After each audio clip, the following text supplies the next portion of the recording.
Hi, this is Adam from Wardtone Records in Hampton, New Hampshire, and recently I did a video counting down the top 10 best-selling artists from my first year of selling records. And that generated some discussion, and people seemed to enjoy that video, and some people even guessed which artists would be in numbers 11 through 20, so I've decided to go ahead and put together a second video counting down the top 20 artists, actually just counting down numbers 11 through 20, because you can see in the prior video numbers 1 through 10. So I'm going to start with number 20 and then count up to 11. And a lot of these artists, it's hard to come up with anything new or original to say since they're so famous and well known, so I may just briefly mention my personal relationship to the band or recommend an album or two, but I'm not going to give a whole overview of the band. I think most of you know these bands, and if you don't, there's lots of information out there. So without further ado, let's start with number 20. In number 20, we have Rush. So I got into Rush when I was a young teenager, and I had an uncle. He wasn't really my uncle, but he was my dad's best friend, and he got me into all different kinds of music. He lent me CDs all the time, and one of those CDs was Rush Moving Pictures. And I highly recommend anyone who hasn't heard that album to give it a careful listen. And if you're interested in getting into Rush but not sure where to start, Moving Pictures is probably the best album to start with. It has Tom Sawyer, Limelight, many other great songs. From there, you could go in just about any direction, but start with Moving Pictures. It's a great album, and the band has recently announced they're coming back with a new drummer. They've been off the road for many years after the death of their longtime drummer, Neil Peart, so maybe you'll have a chance to see them live if you check them out and really like them. Coming in at number 19, we have the Eagles. So everyone knows the Eagles. This particular album is called Hell Freezes Over, and it came out when I was in high school. It was a comeback album, and MTV and VH1 did a great job at the time of bringing back bands that hadn't been active in a while and making them huge again. So they usually just with a live album with a few extra songs on them. So Fleetwood Mac had The Dance. Some of you may remember when that came out, and it was a great live album, but it only had like 4 new songs. Same thing with the Eagles' Hell Freezes Over. It has some of my favorite versions of some of their well-known hits, but it also has 4 new songs on it. This is a great concert. This should also be online on YouTube if you're interested in checking it out. But, you know, all their albums, of course, are great, although a lot of them have been very overplayed. And so if you really sit down and listen to Hotel California, for example, it's a fantastic song, but we've all heard it so many times that it's easy to forget that. So number 19 is the Eagles. Number 18 is The Doors. I had the opportunity to see a version of The Doors with 3 out of 4 of the original members, with the lead singer of The Cult on vocals. This was probably 20 years ago. I had low expectations. I think it was a free concert for us because the venue was giving out tickets because it was undersold, but it was an awesome concert. I think they only played 7 or 8 songs, but they jammed the hell out of them.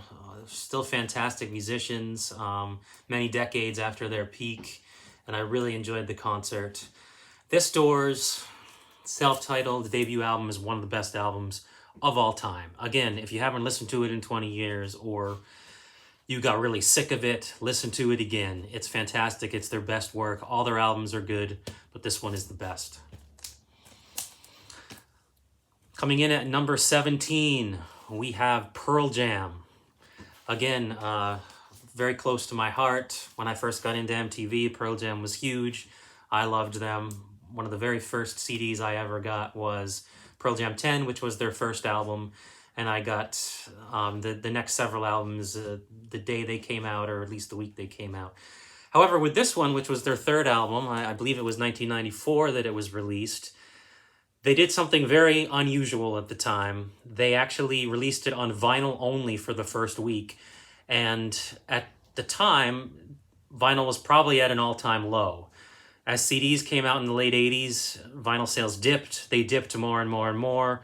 I don't know exactly when they hit a trough, but this might have been close to the bottom of the market in 1994.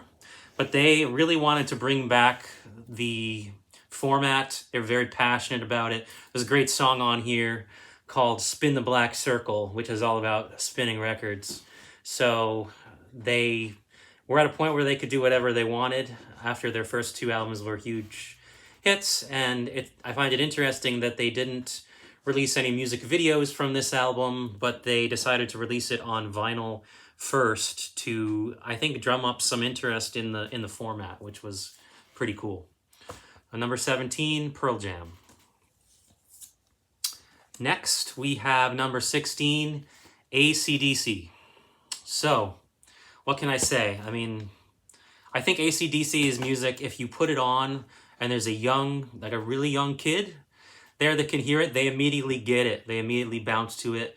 It's so catchy, it's so fun, it has great riffs, and they stick to what they're really good at, no matter what album you put on. Now, this is probably the most famous album, but most of AC/DC's stuff, particularly from the 70s and early to mid 80s, is excellent. Highly recommend. Coming in at number 15, we have the Grateful Dead.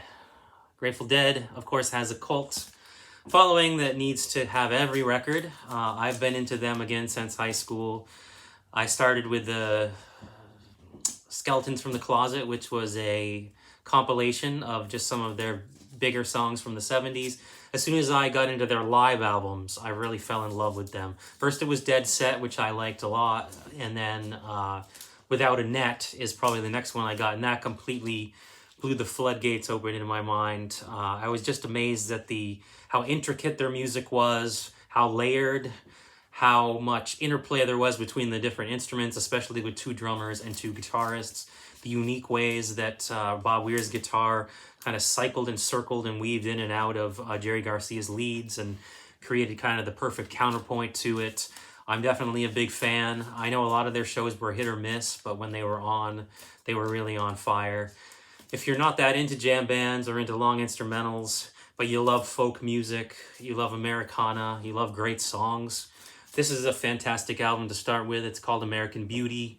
It's just really good American songwriting with amazing lyrics, great melodies, and beautifully played. And there's some gorgeous vocals on this, particularly on Addicts of My Life. So on this album, Box of Rain, Friend of the Devil, Sugar Magnolia, Ripple, Broke Down Palace, Truckin', all classics. Highly recommend American Beauty by the Grateful Dead. Coming in at number 14, we have Eric Clapton. This, of course, is Derek and the Dominoes' Layla album, beautiful artwork. And this is one of his best albums. But it's technically not a Clapton album, so for the record, I did not include Cream under Eric Clapton because I feel like that's its own thing. But for the projects that only had one record that heavily featured Clapton, like Blind Faith and Derek and the Dominoes, I did include that in the count for Eric Clapton. I've been a huge fan of Eric Clapton since I was, again, a teenager, and the Unplugged album was really big when I was around that age. But really, my favorite probably is Cream. The first phase of his career, followed by kind of Blind Faith era and Derek and the Dominoes era. Although he had some good songs in the 90s as well, a little bit smoother. And I had the chance to see him a few years ago in Boston with my dad, which was a great concert. He's in his, I think, mid to late 70s now and still puts on a very solid, very good show. His voice still sounds great. His band is really tight. He plays with the best of the best. So you could still catch him and I think have a very good time. But as far as his records go, a lot of people really like Slow Hand. That has several of his big hits on it. But I personally prefer his band Cream and also the albums Blind Faith and Derek and the Dominoes, Layla, and other assorted love songs. And there's also a really cool version of this album that came out recently by the Tedeschi Trucks Band. It's Tedeschi Trucks Band with Trey Anastasio from Fish sitting in, and they cover the entire record live. It's an excellent interpretation. So if you've heard this a lot of times, love the songs, want something a little different, a little more modern, really, really strong live ensemble playing. Check out the Susan and Derek Trucks, Susan Tedeschi and Derek Trucks version. Tedeschi Trucks Band Layla, featuring Trey Anastasio sitting in on guitar. Number 13, we have David Bowie. Bowie has just been huge, and it's interesting how many young people are really into David Bowie these days. Young people in their teens and 20s coming in and buying his albums. The most popular one is Ziggy Stardust and the Spiders from Mars. That one sells like crazy, but his other albums sell steadily as well. And he's one of those artists that reinvented himself every few albums, and I think he almost set he, along with the Beatles and some other artists, almost set a prototype for that was copied by people like Madonna and Taylor Swift, where you maybe develop a character for an album or two or three, or a style or a persona, and then you switch it up on people. You know, David Bowie had Ziggy Stardust, he had Aladdin Sane, he had the Thin White Duke. He was continually reinventing himself. He reinvented himself into, basically a pop superstar in the 80s. So many different eras, many different producers, many different styles. I listened to this the other day. This is one of his earliest albums, The Man Who Sold the World. That song you might know from the Nirvana Unplugged album. This is a great album. It sounds more like 60s psych. I was surprised by how much I liked the whole thing, and also how dissimilar much of the album is from that specific song, and that it actually kind of rocks. I was expecting it to be kind of folksy and quiet, but this is a good one. Most people start with Ziggy Stardust. Any of his records are great. David Bowie. Coming in at number 12, we have Billy Joel. Billy Joel still is really popular. His albums sell consistently. Most of them are still popular. This one is probably the most popular. The Stranger has Only the Good Die Young on it. Scenes from an Italian Restaurant. Of course, The Piano Man is also a great one. They're all good. I can't say anything about Billy Joel that hasn't been said, so Billy Joel. And lastly, coming in at 11, we have Nirvana. Now here's that Unplugged album, which is really, it was recorded not long before Kurt Cobain's unfortunate death, and it has an eerie, rough, kind of frayed quality to the vocals. It has beautiful strings on some of the songs. He's got some really interesting covers. He covers Leadbelly, Where Did You Sleep Last Night? As I mentioned before, he covers David Bowie, Man Who Sold the World, which was a very obscure song before Nirvana kind of brought it back out at the time. And they bring up, and this is really cool of them because they were probably the biggest band in the world at the time. They brought up their friends, the Meat Puppets, who were an inspiration to Nirvana and not a particularly well-known band. They brought them up and sang 3 of their songs with them: Plateau, Lake of Fire, and Oh Me. And all of those songs, I believe, are on the Meat Puppets' second album. Meat Puppets are a great band if you're into alternative rock and you're looking for something new or a little different. I highly recommend them. But they're nowhere near as well known as Nirvana, but I try to keep some of their records in the store. But this is a beautiful album. Unfortunately, Nirvana doesn't have that many albums because of Kurt Cobain's, he passed when he was young, but all of their albums are great. Nevermind, In Utero, Unplugged, and then they have their indie debut, Bleach, and the B-side album, Insecticide, and then there's some live albums and rarities albums and things like that. All worth a listen. I appreciate you all watching this. Please hit the like and subscribe button and share this with a friend. I will say that this list has been honestly not particularly diverse in terms of style, in terms of other attributes, gender, race, or definitely probably most importantly style. And what can I say? I mean, these are the ones that sold the best here, but I do want to point out that we sell records from 17 different genres. We sell a lot of hip-hop. Some of the biggest hip-hop names right now are Tyler, the Creator, Mac Miller. Those guys sell very well. Kendrick Lamar. So we have a nice hip hop section. We have some old school hip hop like Cypress Hill and Dr. Dre and Snoop Dogg and Eminem, different things like that. Even heading back to the 80s as well, Sugar Hill Gang, LL Cool J. So we try to keep hip hop in, and also more alternative in hip hop like Czarface as well. So we enjoy that. I love jazz, so we have a big jazz section. We have quite a lot of the classics, like lots of Miles Davis, Herbie Hancock, John Coltrane, but we also have newer jazz artists as well, like Kamasi Washington, for example. So I'm trying to build out that jazz section. We have a lot of blues. We also have a lot of female artists, even though there weren't too many that made it all the way up to the top 20.